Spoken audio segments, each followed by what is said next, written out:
getting the new exhaust in. Man, it's hot.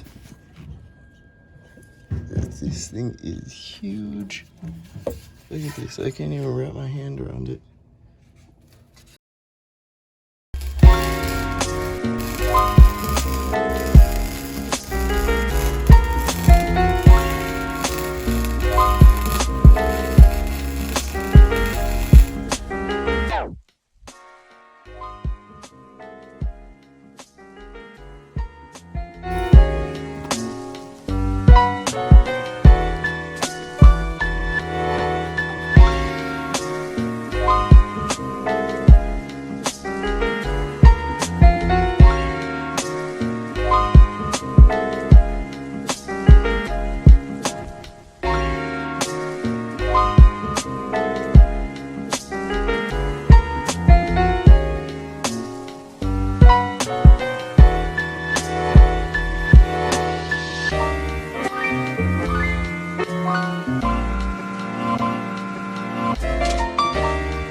So the way I routed the vacuum lines is really weird.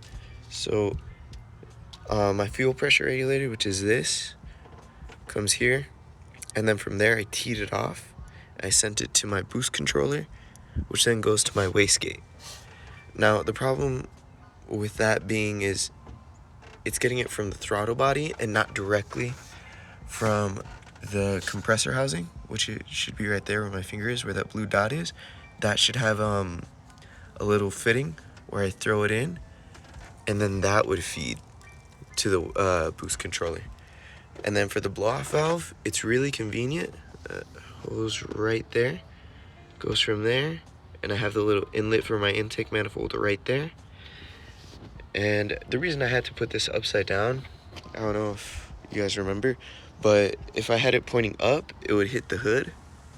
So I have it pointing down. I don't know if that really does anything, but it's controlled by pressure, so not really. And that's that.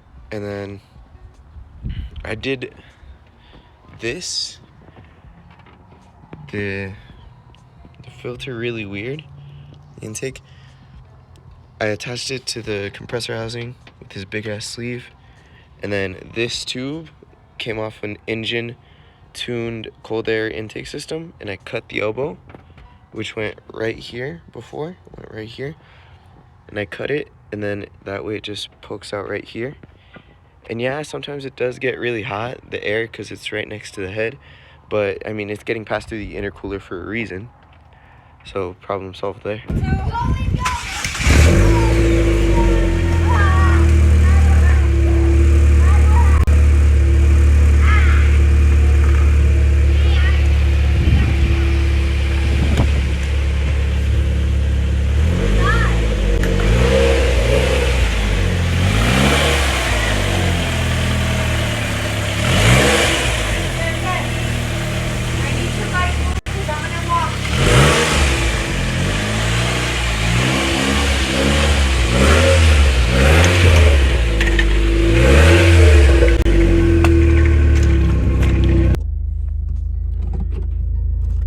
So I really do hope you guys enjoyed the video and the process of me, Jesus Christ, turboing my car. It was a really long process for me, and honestly, it was really worth it. Not so much like the product of my efforts, but the experience, you know? Like I learned a lot from the time I started the project to the time I finished it. And I'm still not completely done with the car, you know? I still got aesthetic stuff to do, you know? And I got some more projects coming up, so just keep an eye out.